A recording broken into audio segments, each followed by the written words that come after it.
Speaking with Andrew Haythorpe and Adam Jones this morning from ECR. Good morning. Good morning, Andrew. Morning, Andrew. Look, good to see you both. Adam, firstly, let's get straight into it. Some news out this week here from Creswick. Some nice-looking high-grade gold and rock chips. Tell us a little bit about where you got them from and what the significance of them are. So the rock chips, the first lot, referring to the announcement, was Spring Hill Adit, as we call it. It's actually on the it's on the Brewery Lane property itself. It's partly open enough to get in there, have a look. The veins are in situ, which means that they're still in the walls, unmined in places. So the idea was to get into such places and have a look at the geology, get some idea what the background values are left in the veins, and the results are there. That there is some high grades sitting around.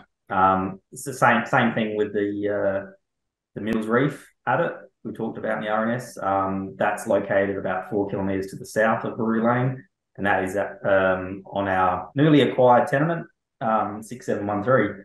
Andrew, what's your thoughts on these results? Well, I think Creswick is kind of uprated, so to speak, with two main events in the last few months, literally. One was the resampling program that we announced last year, where the resampling gave us consistently better grades and significantly better continuity of grades, with the resampling approach that we used on previous drilling and work that had been done at Creswick. So uprating the existing data set. And then more recently, of course, as per the other day, the announcement and confirmation where Adam went in and mapped and sampled the adit, which gives you access, literally underground into the vein system there, one of the vein systems at Creswick. And it's certainly, I think, a fair to understatement to say that it's confirmed some very nice grades in those vein sets that are still sitting there unmined. So when you see that sort of material and you have a good feeling for what's happening, at least in 3 dimensions, and therefore you can drill target with confidence, and then also not just drill target with confidence, but then you have, let's say, the metallurgical knowledge where the sampling can be done in a manner that gives you the best possible outcome in terms of reporting true results of true grades. These sort of grades, it could actually be a significant value asset for the company, and certainly for a small company the size of ECR to have a small, very high grade vein type mining opportunity. That is a real opportunity for the company that we do need to pursue with a drill rig as soon as we can get the rig on site. Andrew, there's been suggestions in the past around potential JV opportunities at Creswick. What are you aware of? Well, since my tenure, at least, there hasn't been a JV conversation with anyone, not for lack of interest. It's just I know that there's been a lot of chatter on the online sites about JVs, and it has been mentioned previously in previous years by previous CEO. But we've had no such sort of approaches or conversation. And look, I would say that that's quite logical too. I think 4 or 5 years ago, there was a real sort of gold in Victoria boom that captured the hearts and minds of investors and mining companies alike, and there was a lot of corporate action. But over the last 5 years, I think it's been a fairly continuous and significant cooling process. And out of that 5-year period, of course, we had a good chunk of that lost with COVID and travel restrictions, and people simply could be as interested as they like, but they weren't able to travel in or out of Melbourne with lockdowns and so on. So, there's been a chunk of time where that interest has cooled off, for want of a better term. So on the JV front, I'm not at all concerned. I mean, it's in my view, you want to drill it first and have a good handle on what the future value of the asset is before you start talking to joint venture partners, even if you wanted to initiate. And then once you've got a sense of the reasonable value and the ability for the company to deliver the value as a 100% owner-operator, that's the first priority. Second priority is a JV partner going to enhance that position, yes or no? We'll see in due course. And Adam, in terms of moving Creswick forward, what are the next steps? What are the plans? About 2 to 2.5 weeks, we expect to demobilise the rig and have it down there at Creswick on the Brewery Lane property. Our first target is going to be drilling diamond holes up to follow up the RC drilling from 2019. We've got RC drilling there, but there's no diamond drilling there, so we want to just get a handle on some of the geological structures we know there's some really substantial grades there. I think some of them are 1 meter at 50 grams plus in some of them. So it's there, and it's easily accessible to drill. It's on our own property, so permitting issues, no problem there. So that's going to be our first target, and then whilst we're there, we'll go just on the east side of the property there, where we've got the Spring Hill Adit or Spring Hill Reef, where we've been taking rock chips from, and we'll just do some initial holes into that just to see if there's any continuity in grades, and just see what that quartz vein's all about. From there, as the drilling is going on, we're committed to extend the geochemistry, soil sampling, rock chips further south on the same trends as we're drilling, on the same reef lines further south towards Ballarat, and that's just going to be continuing on over the next few months, and we'll be releasing, updating the shareholders on all that sort of news as it comes out. We've got 4 or 5 main prospects to start off with, going south, and that's what we'll be focusing on. Andrew, Adam mentioned Blue Moon there. Of course, it's the nature of exploration, but some of these more exploratory step-out holes didn't come back quite as encouraging as we'd initially hoped for. What was your take on these? Again, mineralised, so encouraging to that level. However, yes, the grades were lower than what we were hoping for, because we have seen some excellent widths and grades from previous drilling.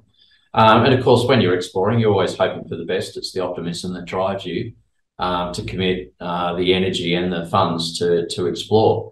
So we've had a couple of holes came through where the assay returns were lower than what we were hoping for.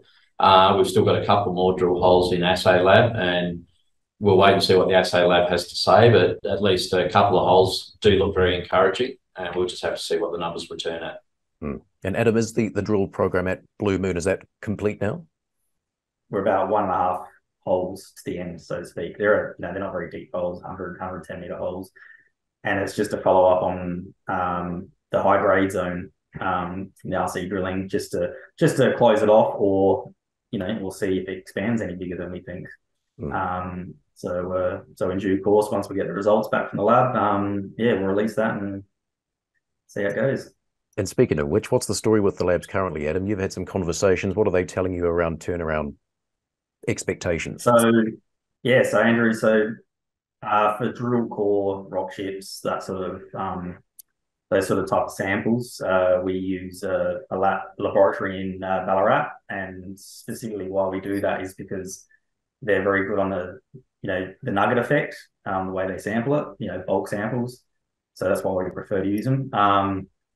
As currently the situation is, it's probably 2.5 weeks turnaround, I think, for about 150 samples. So those rock chips, they went into the lab probably sort of mid-January. So mid-January to 20th, so 2.5 weeks sort of turnaround as expected.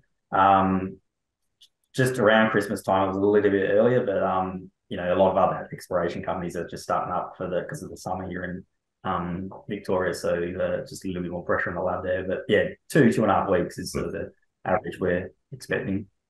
Adam, are you giving some early thoughts as far as exploratory work on the Tambo license now?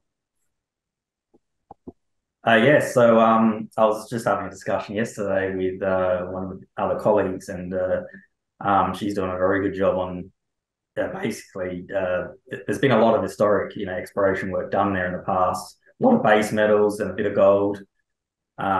So she's been compiling all that sort of old data, because it's all on paper pretty much. There's no really digital database, so to speak, we can use. So she's been doing that, doing a bit of community work over there, and really just prepping up to get some boots on ground there. Hoping this year to just do some initial, soil or stream sediment sampling. There's already been some prospects already identified to follow up on. And so anyway, I'll go through that with the colleague, and and we'll see how it goes, and I'm looking forward to it. And a bit further north, Adam, in Queensland at Lolworth, looking very interesting, starting to take shape there with more gold, lithium, tantalum, niobium samples identified. This from stream sampling. Give us a bit of an update as to what you're seeing here. Yeah, so we've still got we're still awaiting on just the last of the stream sediment program we completed there just prior to Christmas.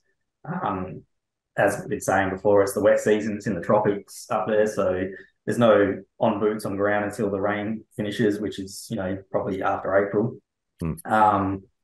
But very encouraging thing is that the amount of work we've done in such a short time was just extraordinary, and we're already seeing literally pinpointing to the gold anomalies, but also lithium, tantalum, and niobium, and that's quite exciting. And I think that the biggest encouragement talking to with Andrew Haythorpe was with the niobium and tantalum, we're like a 10 kilometre along strike anomaly from the the drainage system going north. So I'm really looking forward to actually pinpointing that this year. Well, Andrew, your eyes light up when talking about Queensland and Lolworth in particular. How do you see things developing here near term, and what are your plans? Well, that Lolworth area is extremely encouraging with the geology, and that's just the history and the knowledge of the geological sort of environment of that part of the world in North Queensland. I have said before, and it's a true statement, that it is, we would call it elephant country, where you've got substantial gold discoveries, including Kidston, Mount Lation, Pajingo, Viranansi, some terrific gold discoveries in the last 40 years in the area. And Lolworth, to my knowledge, is relatively or extremely underexplored, by virtue of the history of just this particular part of North Queensland, which is what we own 100% of. And then, as you've just touched on with Adam, just looking through the stream set anomalies that are being plotted up as the assays have come back from the lab over the last month or two. 10 kilometres of, ridgeline effectively clearly shedding, tantalum, niobium, which is, they're valuable minerals in their own right. And then that ridgeline in that area sits just to the immediate north of two significant lithium anomalies, which, again, that's all sort of part of the geological association. And combined, you're sort of talking a 10, 20 kilometre type strip of ground about which, to our knowledge, no one's ever really walked it or mapped it or sampled it. So fantastic opportunity there. So, and back on the main focus, which is what drew us there in the first place, is the gold is, again, extraordinary amounts of gold being found and reported in the stream set work. And, we've got multiple creeks and multiple areas to follow up to find the sources, I think sources plural of potentially not just one, but more than one, gold discovery. And hopefully all we need is one of those to be the tip of the iceberg with a 1 million ounce type discovery. And that's really a company building asset. So, we're looking at substantial anomalism in several commodities. And of course, you could do worse than find something significant in the lithium space in this particular point in history and share market valuation wise. So as a member of the team, very enthusiastic to see us resolve what those targets are, identify them, locate them, of course, map and sample them, and in due course drill them when we can. As appropriate, all with the view of finding an economic and a significant discovery for the company. And of course, we'll need to get some boots on the ground at Hurricane this year. Totally. So we have that sort of project sort of moving along quietly in the background as well, just with permitting and approvals, etc. We're very satisfied with the due diligence we've seen so far. And, part of the management team exercise, which we're just finalising and fine-tuning now, is ranking the Hurricane vein targets against what we have in Victoria, because, of course, gold veins don't know where they're located. They're just located in the ground. So it's for us to rank them and prioritise them according to prospectivity, potential value to the company. And then, of course, timing-wise, land access, et cetera, in terms of resolving and drilling those targets. So, the company's in a great position. We've got such a great inventory of great ground, clearly demonstrated, in my view, great ground, even from these stream set anomalies that we've turned up recently at Lolworth. Great ground with Hurricane, with multiple veins to drill, with clear indications of potentially commercial gold at surface that they need to be drilled. And back to Creswick and Victoria. So between all of that, the prospects for the company, I think, are excellent over the next 2-year period. Just on the drilling front, Andrew, what's your understanding as to the arrival of the second rig and your plans? Well, the second rig's nearly here. We've been advised, I think it's arriving at Melbourne Port. I think it's next week was the latest advice we've received. And then once we've got the rig, you've got to go through clear customs and et cetera, the usual sort of procedures. And then, the rig needs to be fitted out and equipped appropriately for the tasks that we have in mind for it this year. So just steady progress as that moves forwards. Well, you're clearly enthused by the portfolio's potential. Alongside the exploration drive, of course, non-core asset sale discussions and negotiations, they're continuing. Plenty happening in the background, most of which is commercially sensitive to a certain degree. Andrew, can you give viewers, ECR investors, some comfort and reassurance that the board and management are fully committed? The board and management are fully committed, and everything we're looking at is either a cost or an opportunity cost. And also everything that we do is really run through the filters, if you like, of business sense and cost benefit analysis. So at this point in time, we will hold on to the property at Creswick just for the time being, especially as we're about to line up with drilling. I mean, that makes perfect sense because drilling is imminent now with Blue Moon finishing up shortly. And then, of course, depending on the grades and what we get from that drill program, that will influence our thinking as to what we do in terms of the freehold Creswick property. And there's an argument to keep it. There might also be an argument to sell it for cash. We also have to see what happens with the share market and the gold price and the capital markets in general in terms of where we're trading at as a company. And then back to North Queensland, we have all of that opportunity there where we're not going to walk over the top of potentially a world-class discovery, whether it's in tantalum or niobium or lithium. We're not going to walk over the top of that and ignore it as we search for gold. We are going to actually sample it, assess it, and if it's something that we think truly has real competitive prospectivity and value, then they're the filters that we're applying when we look at all of these. So all of the assets have to stand essentially on their own 2 feet and on their own merits. And really our job is to resolve the good from the bad. So if it has little or no value, we'll drop the ground. If it's good and prospective, we'll focus on that, zoom in, do the work, and see what the value is, and then make a determination on joint ventures, for example, or trade sales or whatever needs to be done. And you can reassure investors, directors and management have the time, the dedication, the resources to carry this out. Oh, look, I think the whole executive team is pulling well above its weight in terms of hours per week and then weekends and Sunday phone calls and emails and text messages and communication. So it's pretty much running 24/7. There's not really much downtime with ECR at all. So, and the board and the executive team are phenomenally responsive.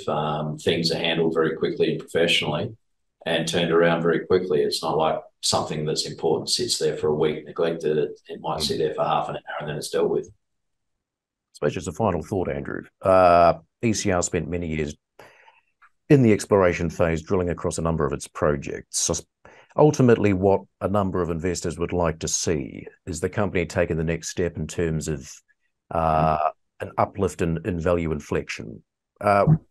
Longer term, what's your strategy? Strategy is very simple. I mean, look, we have a home advantage here in Australia between Adam over in Victoria and myself here in Perth.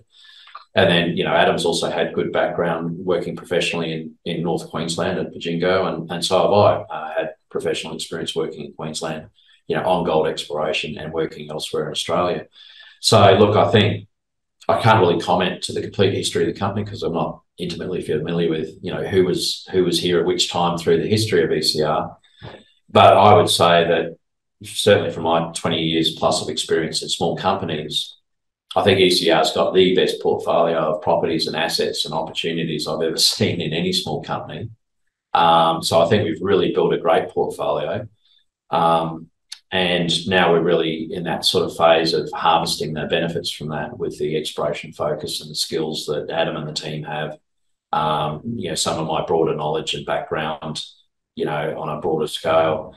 And the board's just terrific to work with, fully supportive, very quick to make appropriate decisions. If there's an unclear situation or a difficult decision, we'll take further consideration of that. But it's all very much business focused. Exploration is essentially a business. You secure the ground, you have access to the ground, you assess it, you evaluate it, whether it's rock chips or drilling or both.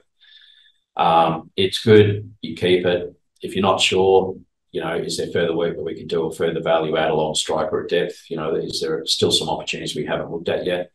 And then if it's good, obviously, the company will very quickly swing into full drilling, full exploration. If we get onto a system that we can start to drill along strike, get consistent hits that are economic, or potentially economic and commercial, that would fall into a feasibility study, that'll be where we really zoom in, in the next year or two.